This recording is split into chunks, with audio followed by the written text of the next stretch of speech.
All right, guys, welcome to the Summit Podcast. This week, I've got Mike Claudio here from WinRate Consulting. He's like 1,000 podcasts deep. So I was talking to him before about, hey, we're going to do this and we're going to do that. He goes, Bob, shut up. Let's have a conversation. And literally, if you could have recorded the first 5 minutes we were dicking around here on Riverside, that's gold too. So I just said, you know what? Frig it. We're going to hit record and we're just going to get to know each other. So, Mike, thanks for coming on. I appreciate it. Yeah, man, I appreciate you asking. Like, I think it's amazing how people are afraid to ask me to jump on their podcast. Like, everybody else is like, Mike, I don't want to bother you because you're a busy person. I'm a busy person because I'm intentional with my time. That doesn't mean the answer is no. It just might be, hey, it might be a couple of weeks out. But, like, I rarely say no to people that ask. Like, and you did it the right way. Like, you professionally, you're organized, you're set up, you're prepared. Like, if you're going to ask me to do something, be prepared. Don't show up like, hey, Mike, tell me about how you got started. I'm not answering that question anymore. Yeah. I'm not answering the question anymore. Hey, how'd you get into coaching? Bro, there's literally 2,000 pieces of content out there about that. Can we just have a real conversation? Like, and that no one hates it more. Or I've had some people like really hate it when I try to like take over their interview of me, but like, I'm not answering the same questions anymore. I'm just not doing it. I've answered it enough. I wrote a book. I got 500 podcast episodes, 600 YouTube videos. Like, I've been interviewed 500 times. Just let's get creative. Yeah, no, exactly. Well, I'm going to skip some of my questions then because I had some things. Well, I like to be prepared, right? So I'm like, last night, I'm like, what the fuck am I going to ask Mike Claudio? What have I been wondering? Like, dude, I've watched your journey. All right. I'm like, this dude is like where I want to go. Right. And totally transparent. You've been engaged in the content. You've been an awesome audience member, an awesome supporter, champion of the brand, and I've always appreciated that. Yeah, share your stuff, and I'm a rising tide lifts all boats kind of guy, and I know you are too. Like, when I was on Tom Reber's podcast a few weeks ago, and he's the same way. He's like, here he is running a contract and coaching company, and he's asking me how my coaching's going, right? So like, and I'm the same way. Like, hey, if we can all drive clients to one another, that's a good thing. One of the questions I had on here for you, it was down the script a little bit. Like, I've seen you struggle. Yeah. Okay. And you're very vulnerable about that. But behind the scenes, like, I'm like, here's Mike, we talked about it before. You had 45 clients at one time. And pointedly, what are you doing? It sucks. Like, how do you get, like, you got wife, you got kids, all the shit, man. And it's not all a bowl of cherries helping people. No. And the outward perception is like Mike's winning. Yeah. Right. And like, there's two sides to that. There's what my inner circle knows and what the social circle knows. Right. I think that's part of it too, is I'm good about. So one of the best piece of advice I got about talking about the vulnerability of failure and struggles is talk from scars, not from wounds. And so a lot of the times when you hear me talking about struggling, that was the struggle I was dealing with 6 to 12 months ago. Yeah. I don't talk about what I'm dealing with right now because I'm not emotionally prepared or organized or can even handle that conversation in a way that would be valuable to people. And so, like, that's kind of a big part of what you've seen of me talking about challenges and struggles tends to be the previous quarter's challenges that I overcame. And so why I keep looking like I'm winning is because I keep attacking the wounds to heal. Yeah. And so, there's probably two major things I do. One is I have a phenomenal relationship with my wife. And, like, I'm able to be honest with her about everything. Because she's in the business, she's in the life, we homeschool, like, we literally can't do more together. And so I have her that I lean on when I really need it. Like, I'm struggling right now. Like, in this week, I'm struggling. I had two very long-term clients like choose to move on for the right reasons. Like, everything was fine, but they just chose. Like, these are people I've been coaching for 3+ years. I'm in it. And the truth is right now I'm dealing with some value issues where, like, I feel like I must not be doing enough and I must not be good enough and I must not be progressing or growing enough. And I'm really struggling with that right now. But, like, I'll talk about it with you here because I'm having a one-on-one conversation, but I'm not going to post about how I lost 2 long-term clients this week and I'm crying about it. Right. Because that's the truth. The truth is, like, I fall in love with these people.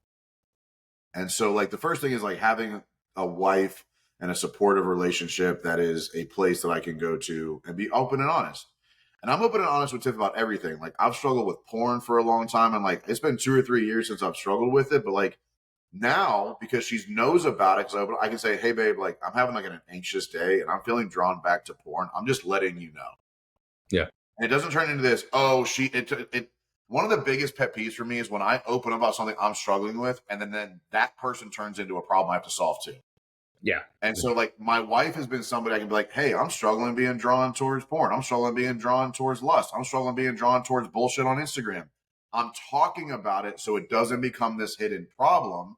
And then we can like work through it. I'm not perfect. I struggle with lust. It's 100% something I struggle with.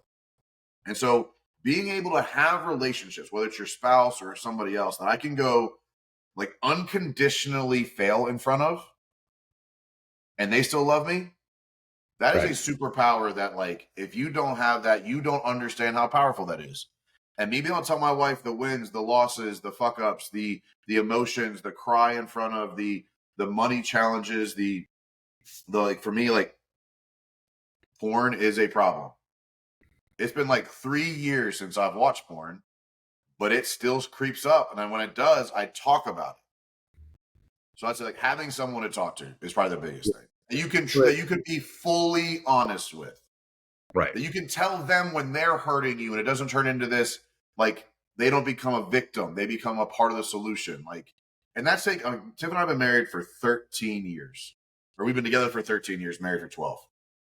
And that was not always there. And like it took me being open and honest, like in bits and pieces, and realizing that like it was acceptable. And then her being open and honest and realizing it was acceptable. And then we realized together that like we don't have to be afraid of each other. And that's been a life change, long journey. Like that didn't happen overnight. Like in our like you've been tracking, like we do like the yearly like overnight at the end of the year. Like we both opened up about something last year that neither one of us had told each other. Wow. Like 13 years in. And like, but that's like deep rooted, like in like the shame and the guilt, and then like it's like the dark stuff that like you think if you tell your spouse this, you're gonna lose them, right? That type of shit. And like we both got to drop something on the table, and like she can tell me anything. I'm not going anywhere. I can tell her anything. She's not going anywhere. And like that ability to fail and be vulnerable, it allows you to get it out of your system and not have to like drain your own battery trying to contain your own shit and solve your own problems, because you can, or you would have already. Right. Good point. And so that's the first thing. I'd say like the first thing I do is that. The second thing I do that is very, very important is I'm going to put a high level topic on it, and then I'm going to dig into the weeds on it, is like self-coaching. I don't think enough people self-coach. And but what I mean by self-coaching is extreme levels of self-awareness. And like that is something that has helped me for as long as I can remember. I'm incredibly self-aware. I'm incredibly objective about coaching me. I'm really good about separating myself in my head, coach Mike, actual Mike, and being what I need from me. And I do that through like I kind of learned a big part of this from Ben Newman, is like the legacy statement. So I call it my champion's legacy statement. It's I ams, it's I will statements, it's reminders, it's my core values, it's my purpose. And I read it every single day. And almost every day I wake up with imposter syndrome. Like, Mike Claudio has imposter syndrome? You bet your ass. People pay me a fuck ton of money that I'm right. Yeah, right. And I'm going to help them accomplish something they've never accomplished. There is extreme imposter syndrome in that. If I was just giving advice away for free, I wouldn't have to worry about it, because it would, even if it didn't work, you didn't pay for it. So it's okay. Pay me tens of thousands of dollars for an opinion and then see how you feel about it. And so my morning routine that includes this champion's legacy statement, where I self-coach myself into the version of me that I need to be for that day to show up for the people that need me, changed everything about how I overcome my own weaknesses and failures. And even today, I had a very emotional conversation 40 minutes ago, Bob. But I'm able to self-coach myself into this conversation to be what you need from me right now. And like, you even said it when we got on the call, like, man, you got an entrepreneurial face. Like, you look beat up. I am beat up. The truth is, Bob, I am beat up. This has been a very emotional week, and I'm feeling worthless today. That's the truth. I feel worthless today. I feel like I am not enough for anybody. I feel like I'm having a hard time being what people need. I'm having a hard time being the husband and the father and the leader that I need to be. And I'm battling with it today.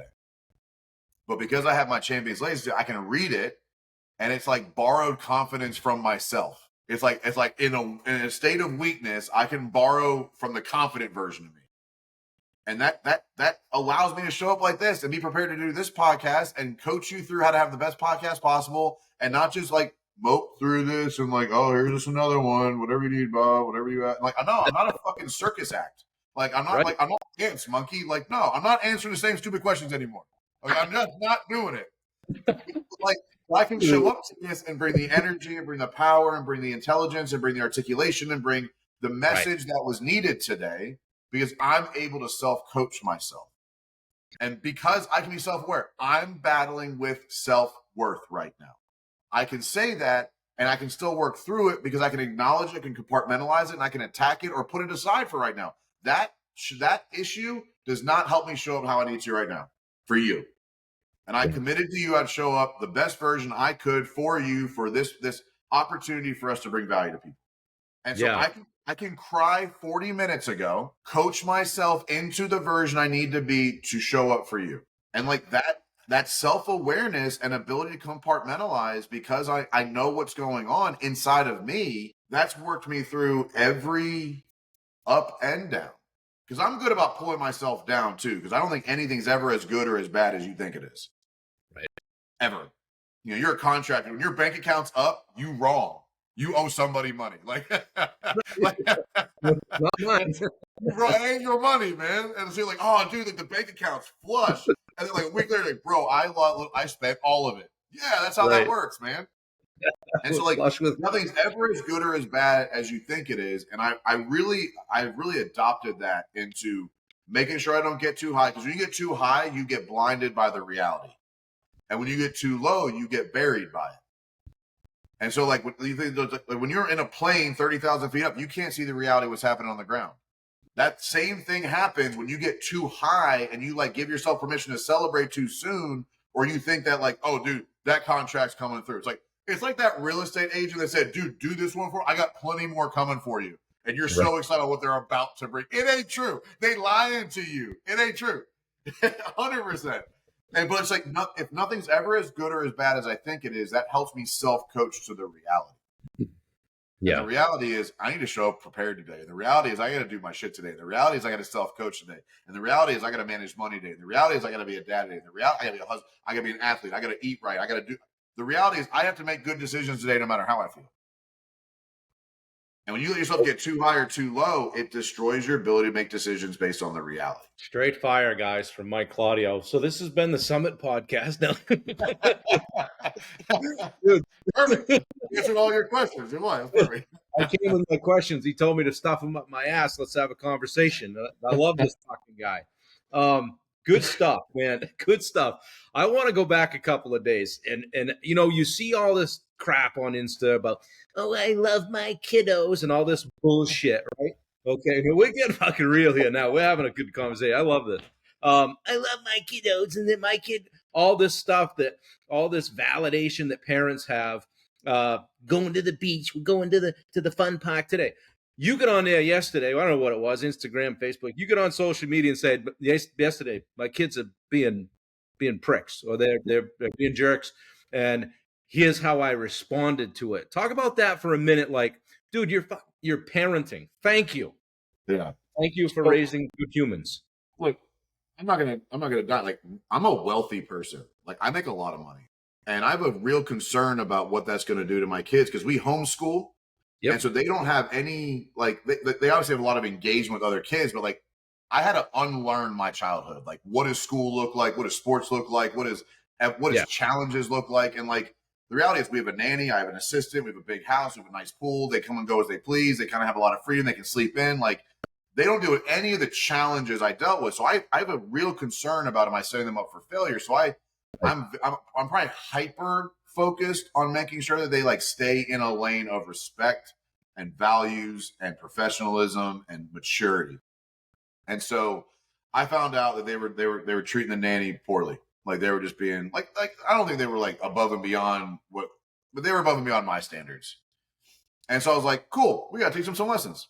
But the reality of like when you treat somebody poorly, there's repercussions. Right. And overall, like my kids are very reactive and responsive to that in a very good way. But what happens is like we take their devices away, then we give them a little bit back, and then we kind of lose track of management of it. And then they start watching shows where like most kids shows make being rude, being a bully, being disrespectful funny. Yeah. They do what they're not supposed to, and then everybody in the show laughs. And so like, it teaches kids that like this is right. And so for it to get back to me, like the nanny's very independent. We made a rule pretty early on that Tiff and I are not going to step in and eliminate her authority every time there's a problem. Because like we can hear him sometimes. And I'm like, I want to go do something. I'm like, no, if I go steal her authority, she'll lose it all. So like for it to come all the way back to me means she reached beyond her limit of acceptance on it. And it had to come to me. And so like, cool. So I sat down with the kids. Why did this happen? And I have one very emotionally intelligent child and one not. One not was like, I don't know. And the truth is, subconsciously, he's 6. Subconsciously, he just thought it would be funny and he would get away with it because that's what he sees on the shows. My 8-year-old is incredibly self-aware. He goes, honestly, Dad, like school was just taking longer than I wanted it to, and it was her fault, but it wasn't fair for me to lash out at her. I'm like, you're 8. You should not be that self-aware. Wow. And I'm like, but that's because I forced them to answer questions. I forced them to become self-aware by these processes. Cool. Like, do you think that was fair? No. Cool. I'm going to have to come up with a plan to course correct yours and your brother's behavior. So talk to the nanny. Tell me what really happened. Like what led to these things. Cool. So I can pinpoint where the I'm huge on triggers and transitions. So what created the trigger? Cool. Now that I understand that, I can then evolve and adapt the trigger. What was happening is out of most of us, like I'm trying to be my kid's friend. She's trying to be their friend. And when they ask for things, we want to give it to them. And we were starting to get a little bit too fluid with when they were allowed to do what. I was like, cool.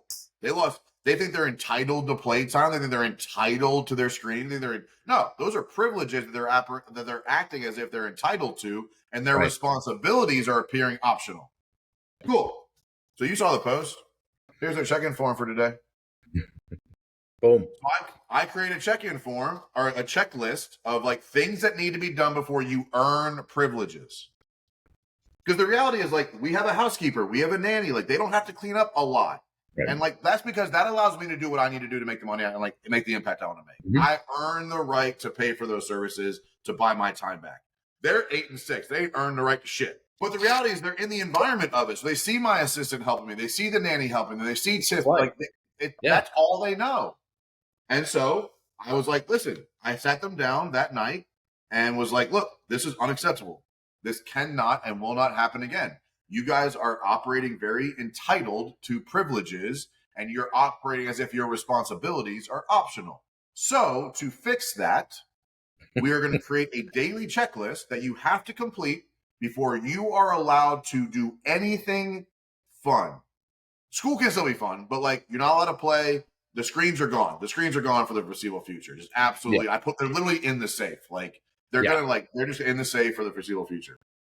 So I had 1, 2, 3, 4, 5, 7 items onto the checklist. They have to date, sign. Can you see that? Sign and check off. The items are their room has to be to standard. I got asked in my Facebook, like, what is standard? So we have room to standard, school room to standard, front room to standard, movie room to standard. We walked through with them and helped them clean their rooms probably 4 or 5 months ago and said, this is standard. We took pictures. Do you understand the standard? This is what the standard looks like. Do you understand? Yes. Cool. Room to standard, school room to standard, front room to standard, movie room to standard. Their schoolwork for the day has to be done. They have to do some form of body movement.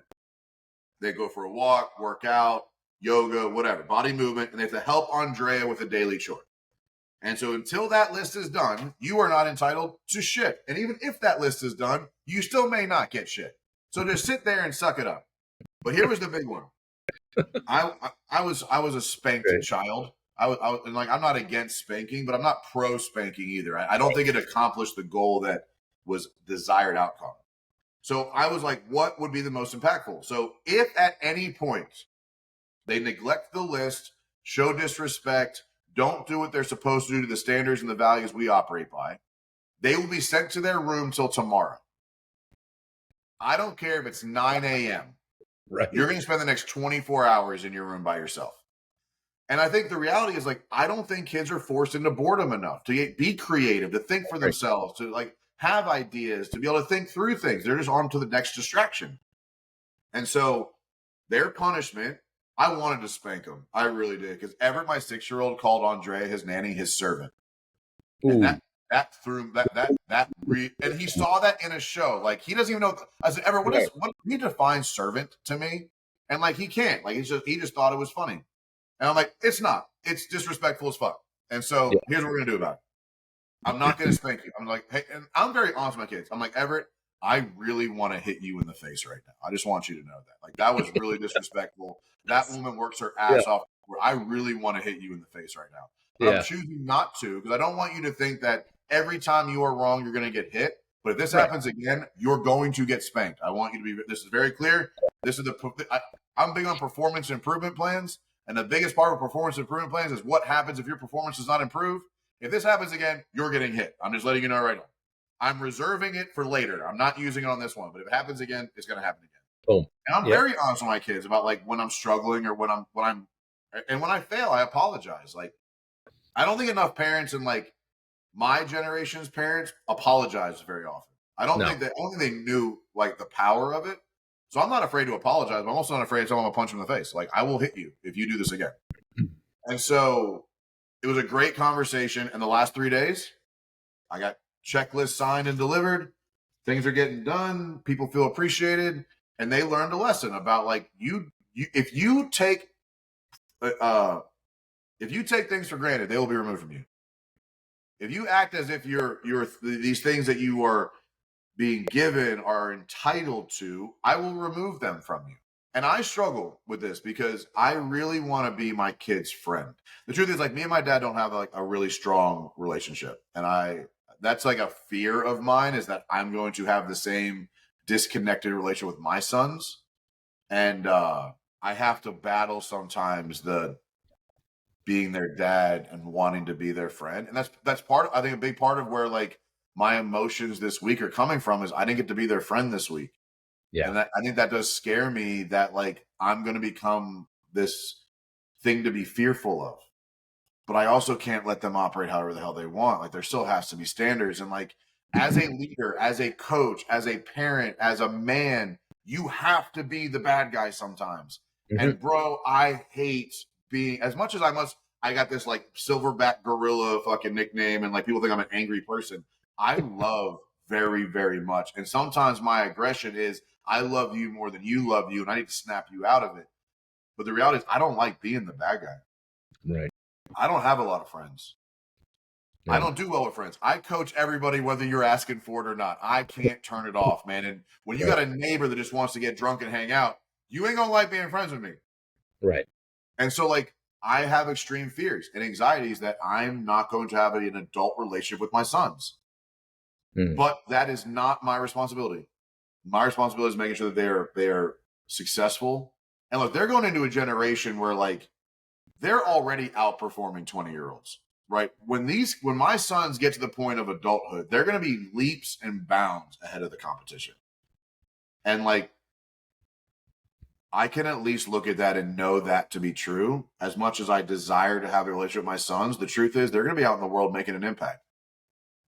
And I'm not going to see them that often. Yeah. I need to know they're out there doing things the right way with values and integrity and structure and discipline and mental toughness and grit. And like, that's more important to me. That doesn't mean it doesn't hurt, recognizing the fact that I did not get to be my kids' friends this week. You know, I always, that's great stuff. One of the things I always have said as a parent when it gets tough is, this is what I signed up for. And I have to do what's required right now. And what's required of you right now is the tough love approach, right? Tough dad, right? But they're going to remember that. But you delivering it in a way that they know you love them. Yeah. There's no question. They're not once in this week have they questioned that. I'd bet my life on it. I agree with that. Yeah. So I think it just plays into the overall week of like, being a leader is hard. Yeah. Yeah, it is. Being what people need, not what they want. you end up looking at a lot of people that you're loving very aggressively with a look of like sheer disappointment, frustration, angst, anger. And because like, that's the job, man.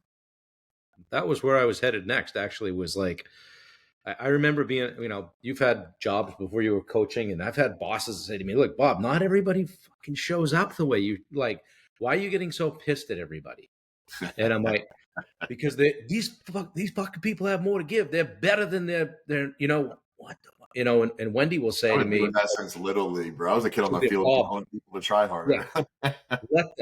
let them. I go, I can't let them. You only get one trip around this track. God damn it. They have more to, so how do you navigate that? I get pissed, because I'm like, come on, man, you're better than that. Like, you don't need to sit 3 nights a week at happy hour. Or do you have to guzzle a half gallon after softball or darts or bowling night or whatever the frick, How do you handle that when you run into those people? Is that just why you don't have many friends?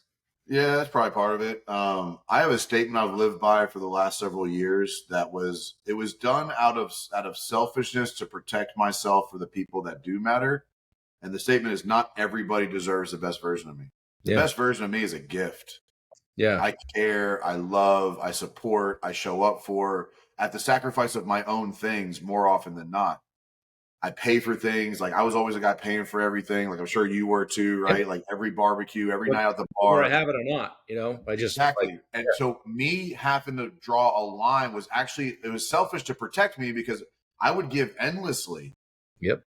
And then I wouldn't have anything left to the people that actually deserved it. And so I made a commitment that not everyone deserves the best version of me. That doesn't mean they get a bad version of me.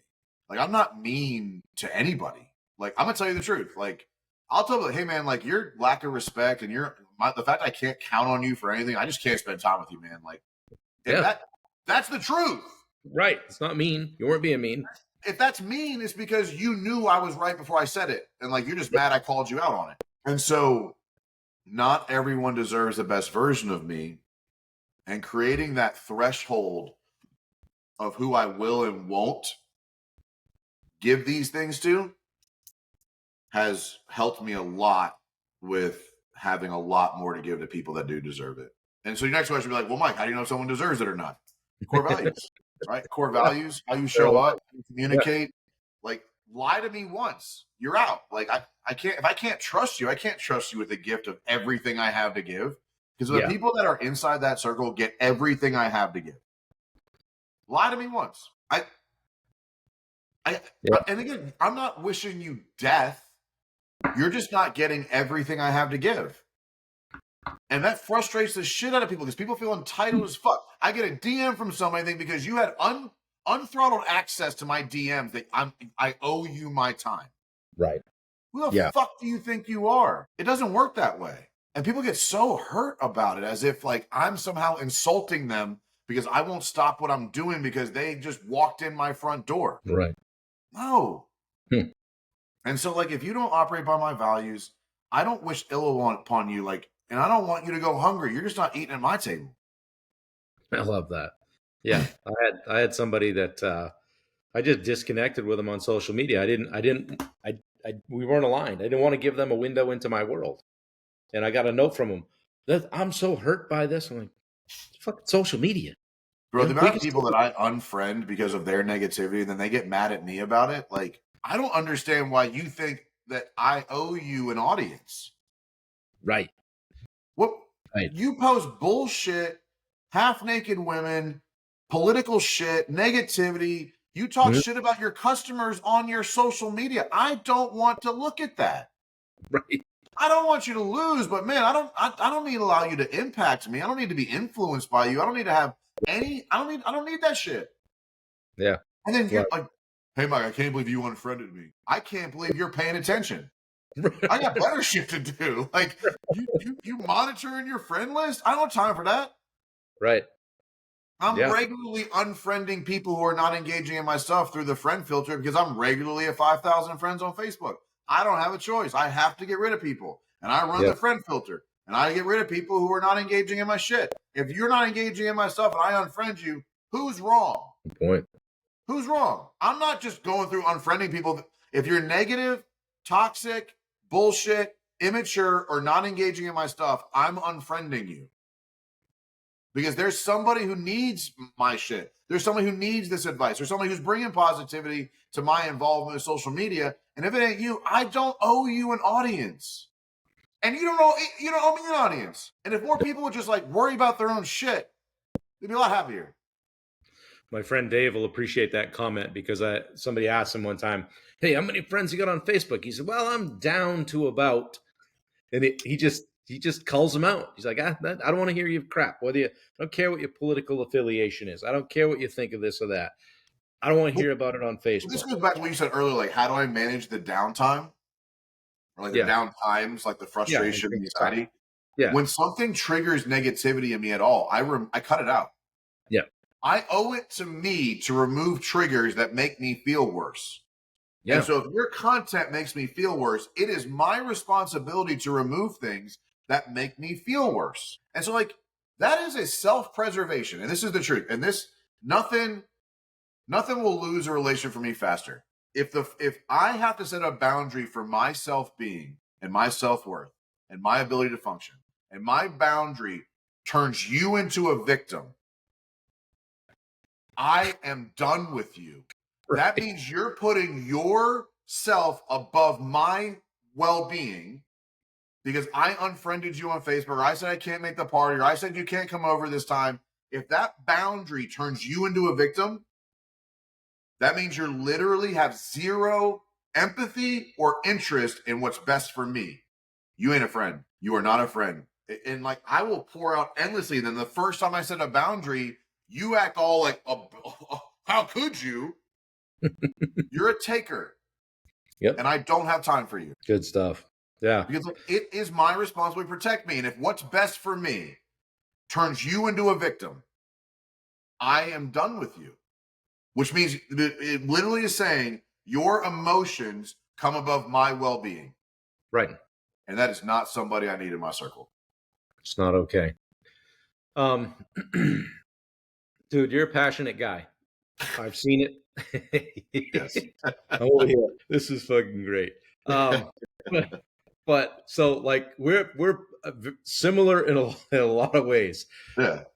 Sports, okay? Like I often say, hey, a lot of what I learned about life, I learned on the ball field, where you got your face caved in, or you messed with somebody you shouldn't have, or you just learned winning, losing, how to do both gracefully. Like, this is one of my canned questions, but what of that stuff? How has that helped you in business? Because you're a successful guy, and I got to believe you weren't always successful on the field and all that stuff. So.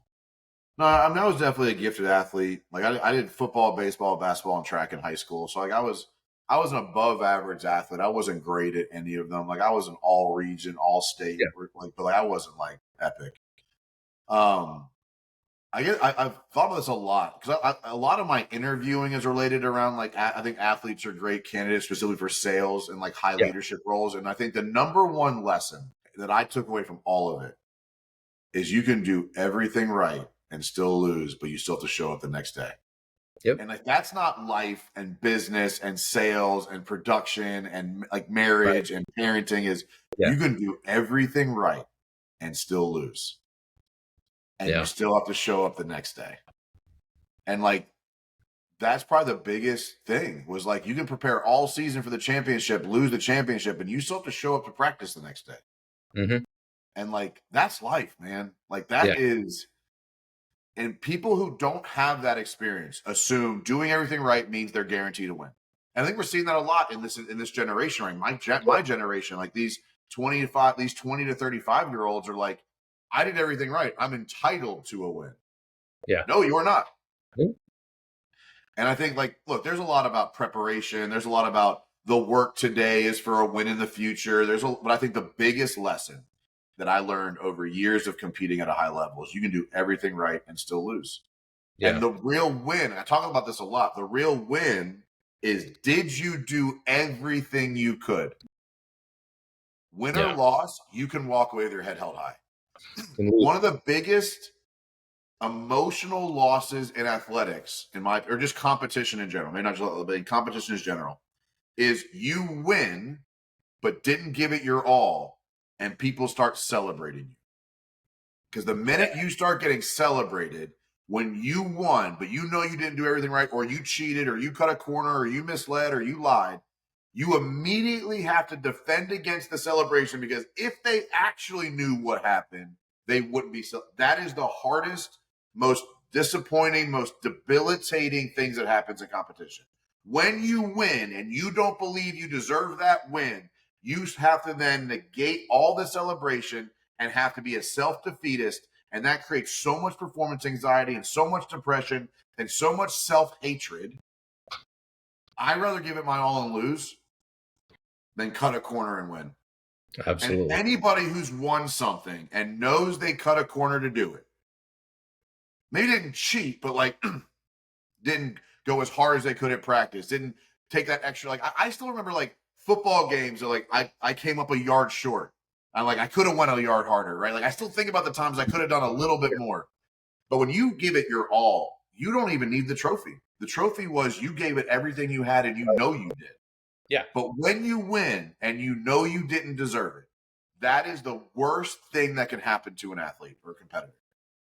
Yeah, I've done it, like you, I've done a lot of competing. And one of the things I always made sure that I did, win or lose, was, most of the time lose, and like triathlon stuff. I was kind of the slowest of the fast guys, right? Yeah. And so there were guys that I chased every weekend.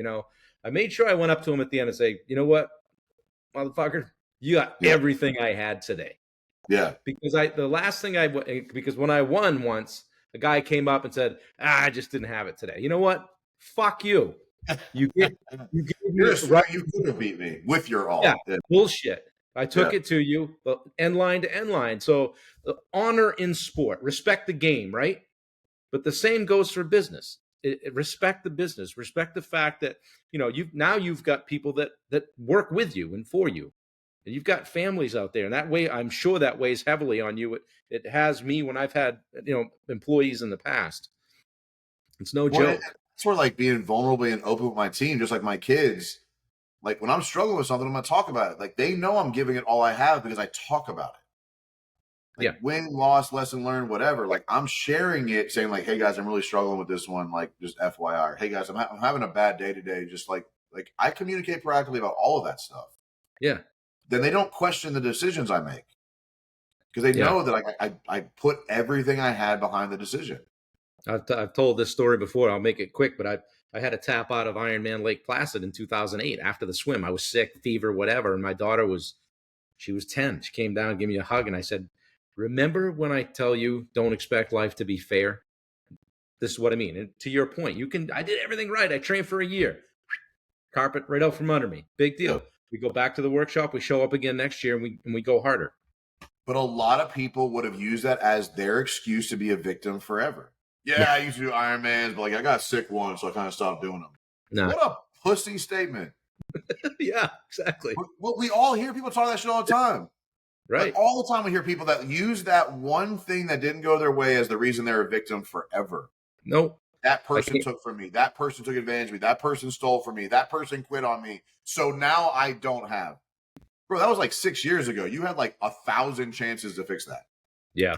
But it becomes the story people use as the reason they just maintain their victimhood. I wanted to change the story. I went back. It took me 2008. It took me till 2011. I went back and shredded that course right in front of her and said, that's how you respond to adversity. No, my chip on my shoulder for a very long time was I failed out of college. I got kicked out of college my freshman year. I left on my own. I got asked. My grades were so bad and I was drinking so much. I got asked not to come back. Wow. They're like, you're making our numbers bad, bro. You're gone. Please don't come back. Yeah. And I carried a chip because I'm the oldest of 3 sons, so I was the first one, and both my parents have master's degrees, and I failed out. And so when I told my parents I was not going to go back to college, it did not go well. Right. Because I was just I was the failure, And I made it. It was a chip on my shoulder probably till I was 30. That I'm not going to let the lack of a degree be my defining moment. Mm-hmm. I worked my ass off. And that could have very easily been I'm a loser, I'm a failure because school didn't work for me. No, I made it my mission to be successful without it. And damn if I didn't. Yeah, and you're 10x and probably if you looked across the everybody you went to high school with, you're probably 10x and doubling those guys up big time. So no, and it, like so the same thing. Like that could have been a pivot. That was a moment that could have gone either way. I could have just accepted that I can't get a college degree, so I just have to accept this $50,000 a year job, or I can say, hey, I'm not going to let this define me. I'm going to go make some of myself anyway. Like that was the same concept, same thing. Yeah. No, you've done it, and it's been fun to watch. And I know it's not all a bed of roses. So in the beginning, when I said I got all my homework, I did my homework, Mike, and you said take that shit, throw it in the trash. Ask me what you want to ask me. So I'm going to ask you. Here I am, a whole bunch of laps behind you. I'm coaching, I'm giving, I'm writing, I'm blogging, I'm speaking, I'm being everything to everybody. Put yourself back several years, okay? Yep. What do you have for advice for a guy like me? Fall in love with the process. I know you've heard that before, but like I said something. So I started my content journey in like 2018. The statement I made to myself and like the commitment I made to myself was, if what I have to say would impact one person, it's irresponsible of me to not share it. Yeah. That has carried me through many dark seasons of giving and content and all, because I'm literally almost 600 Big Stud podcast episodes in.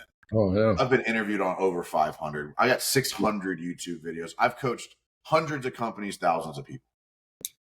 And that statement has carried me through a lot of it. And like, I committed to the cadence. I'm going to stick to the cadence. And I've pulled back on some podcasting because it just like was getting too cumbersome. Yeah. Because I was doing 3 episodes a week. Yeah. For 2.5 years. Yeah. Oh, I know. It's time. It turned into an analysis of time investment to return on effort. Right. And so we pulled back a little bit on the podcast, but that has carried me through a lot. The second piece of advice I'll give you is fire bad clients quickly. Okay. You know that. Yeah. But they'll be the ones that are the biggest excuse makers, the biggest people that can't do the work, because they'll drain the shit out of you. And then they'll become an example of your brand. It happened once, 4 years ago. I had a shithead client that I fired. And somebody heard they were one of my clients. They're like, Mike, this is really the type of people you coach? Yeah. And I was like, no, I fired him. Like, oh, I didn't realize that. He's saying he's a WinRate client. Yeah. And I'm like, so like that was never, like when they don't align, they don't do the work, they're a little shady, they don't have values, like get rid of them quickly, because they will be a representation of your brand. Mm-hmm. Yeah. And like those people are so obvious to other people. Yep. That's great advice. I appreciate it. And then the last part would be learn to duplicate yourself fast. Like bring on other people now. Yeah. I would suggest doing the same route I did. Like I promoted customers to coaches because they understood the culture, they understood the expectations. So I would plant some seeds right now with some of your best clients. Say, hey man, like at some point in the future, would you be interested in coaching other people where you are right now on my team? Like plant that seed now. Yeah. I waited too long because it takes a long time to convert clients to the other coaches. Yep. Thank you. Yeah, that's cool. I mentioned Tom Reber, and he had, before we even started the podcast, he was asking how it was going. So, dude, be careful how much you give up front. Be careful how much you your deliverables, right? Just be careful how much of that you do on the front end, because it's always easier to add something than it would be to take something away, right? So that was good advice too. So, dude. This has been great. I got one more question for you if you have a minute. I'm ready. My thing's the edge. We both worked with Ben Newman, and he's got the burn, and you can recite all the stuff from Ben that I can too. But one of the things I've kind of worked on is like I work with Ben. He's like, you help people find their edge. You work with them. You help them. You got a lot of edge to you. You're climbing this and doing that. There's a lot of peaks and summits, and your vernacular. So I'm building out this thing, the edge. So I always ask people that I view as hard drivers and successful people, what's your edge? All right, I'm going to say the first thing that came to mind. Okay. I think something that gives me an edge is the fact that I'm incredibly comfortable and confident in what I suck at. When you can be confident in what you don't know, put me on a stage anywhere. You can't hurt me. I'm willing to say, I don't know. Right. More people could just be willing to say publicly, I don't know. They'd have to fake it less. There'd be more integrity. There'd be more trust. Right. So like a big part of what makes me confident stepping in, like I got some clients right now doing $40 million a year. And I'm like, who the hell am I to help these guys? Well, they hire me for what I know, not what I don't know. Right. And so like my ability to be like, when I tell you something, and we'll use this podcast interview. Everything I told you today, every piece of advice, every experience, every best practice, I firmly believe in. I stay in my lane. If you ask me like something, I'm like, hey man, I don't really know. I don't have experience with that. That edge, that allows me to be confident in any room, in any conversation, at any board table, at any conference, at any stage I've been on. I'm not afraid to be wrong. Yeah. I'm not afraid to be wrong. Yeah. And I believe that absolutely gives me an edge. Because when I do say something, this is also true. I'm also not afraid to be fully confident in what I'm saying, regardless of what you think. You're allowed to disagree with me and me not change my opinion. Yeah. Right. And I think like that if I can go in, I'm very, very confident when I know, and I'm very, very confident when I don't. And I'm willing to stand behind both. It's absolutely given me an edge in rooms, in speaking engagements, on stages in front of thousands of people, the podcast, like people disagree with me. Okay. Yeah. Cool. Doesn't mean we have to hate each other. Okay. Like Sam actually said something the other day. They're like, you can make fun of Mike all you want, and he'll just go like, yeah, you're probably right. And like, you probably are. Like, I probably am kind of a naggy bitch. I am a little bit of a, like, I'm a prick sometimes because I feel very confident what I believe in. And like, okay, so what do you want to do about it? Like, if you think you're going to hurt me, over the last couple of months, my brand's been under a pretty big attack. You know, and like, some people have seen it, some people haven't, but like, it's been pretty aggressively attacked because of a decision I made to keep somebody on my team. Mm-hmm. And like, okay, we don't have to agree. And I get to like, the funny part is like, I just block you on social media and I don't have to see it anymore. Like, you're not going to stop my mission. My mission is way too impactful. Like, I'm way too far along. Like, no, there's not a single individual person who's going to have an opinion about anything about my brand that's going to stop me.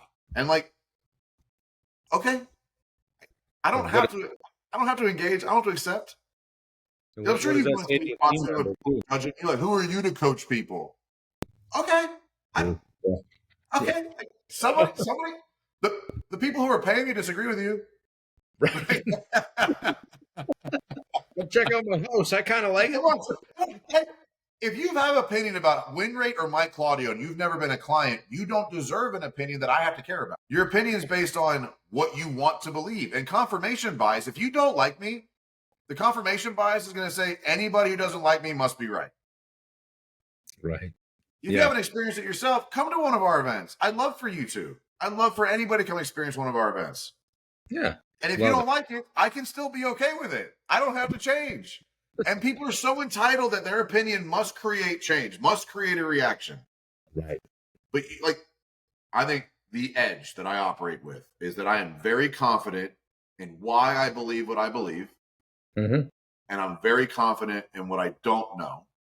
And so I can be in front of anybody in any room at any point.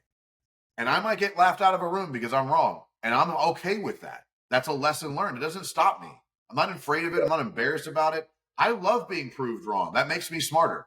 And so I'm not afraid of the conversation. I'm not afraid of the input. I'm not afraid of being told I'm wrong. I'm not afraid of being told I hurt somebody because I don't ever intend to hurt somebody, but like, it's good to know that like how I'm showing up or what I said or what I did. Like, I'm sorry, but that doesn't mean I need to stop. Right. I'm 10 times the coach now I was 3 years ago. That doesn't mean the people 3 years ago didn't get value. We're all improving. The best version of you. I'm the best version of today based on the decisions I've made over the last 2 or 3 years. And I'm nowhere near where I'll be in the next 2 to 3. That was my last question. Where's Mike Claudio going? You know, it's a great question. And so like, as I've evolved, I'm more interested in like helping lead leadership teams than just coach business owners. Mm-hmm. And so I'm navigating into this like fractional CEO equity play space. And so that's what's next. Like, I have a full leadership team at WinRate now, so I'm not responsible for any department anymore. So I can kind of like that machine, like it needs oversight, but it doesn't need me to run. And so I see myself getting into some of these fractional CEO equity plays, helping businesses like in that like 3 to 5, 5 to 10 range, get to 15 to 20. That's kind of the game I'm enjoying playing right now. Next level income too. That's if it works. If it doesn't, it is a lot of wasted time. Bob, the truth is, if it works, it's a lot of money. If it doesn't, it's a lot of wasted time because like equity plays are profit sharing, right? And like if there ain't no profit, you ain't getting paid. And so like I'm learning that space. I'm learning what this fractional CEO, board member, percentage of revenue, percentage of profit type compensation plans for me. Like. Yeah. What does that look like? How do I bring the right amount of value? And like, I got a couple that I'm doing right now that I'm kind of what I would consider my early stage ones. And I believe that's what's next for me is like getting a little bit more quiet on the public image and like just running the shit out of 3 to 4 companies. Yeah. Because if I can coach 45 at once, I can run 4 at once. Right. Like that's just the truth. Like that's just the truth. Do you ever look back and go, what the fuck was I thinking? I don't know how I survived that. I have these days now, I'll do like 6 to 8 coaching calls in a day. And I'm like, that used to be every day. Wow. Yeah. And I'm like you did 8 in a week. I used to do 8 in a day. Yeah. Crazy. And so like, but it's just like any muscle, you evolve over time, you get better at. But like, I look back at like, I'm grateful I went through that because it gave me a lot of experience quickly on coaching. Yeah. Learned a lot of lessons, but I could never go back. Like that would destroy me as a husband, as a father. Like, I had nothing left for my family ever. Yeah. And I would never go back to that. But what I see is a guy that was willing to do the thing, right? To do what others probably maybe weren't willing to do. And you just did what, you ate what was in front of you at the time and you knew it would lead to something else. Well, at the beginning of this was like, I still showed up for every one of those clients, no matter what happened. Yeah. Hell yeah. Like you experienced, like you have a really hard call with one client. You can't carry that energy into the next one. Got to switch. And I learned that in that season because I would have some really hard conversations or some really emotional conversations or helping somebody through firing somebody and then have to get into the next one with a like, great to see you, man. Hey. Yeah, like compartmentalizing that was absolutely a skill set I learned in that season. Yeah. Yeah. I'm loving it. I'm falling in love with the process. Are there any questions that you plan to ask me that you haven't asked me? He rips up the script. Well, I had all the, dude, guys, whoever's watching this, you just watched me level up as a podcaster and an interviewer. And I thought I was all right at it. This guy just showed me that there's another level. And I'll be forever indebted to you for that. I appreciate you. Dude, I've watched you from afar. Guys, he's got a book, he's got a podcast, he's got all the shit, okay? So I'm going to put that in the notes. I'm not going to ask you how people get a hold of you. I'll put it down. Dude, like... Google Mike Claudio. You'll find me. It's out there. Like this, I think that was the douchiest thing to say, but like you really just want to find something, Google it. Like Google Mike Claudio, you'll find all of it. Yeah. How do I get a hold of you? Same fucking way everybody else gets. If you can't figure out how to get a hold of me, you don't deserve to be one of my clients. Like you just don't deserve to get a hold of me. If you can't figure that out, I'm everywhere. If you can't find a way to get a hold of me, you don't deserve to get a hold of me. Dude, I love you, man. You just burned this place flat. Guys, this has been the Summit Podcast. Mike Claudio, WinRate Consulting. Look him up. You won't regret it. I appreciate you watching. This is you're 600, 800, 1,000 deep. This is, I think, we might have just hit 60. So thank you for that. That's awesome. Thank you for being willing to come on, stick around for a second, and I'm going to hit it. Thanks, guys. Summit Podcast, we're out. Thank you.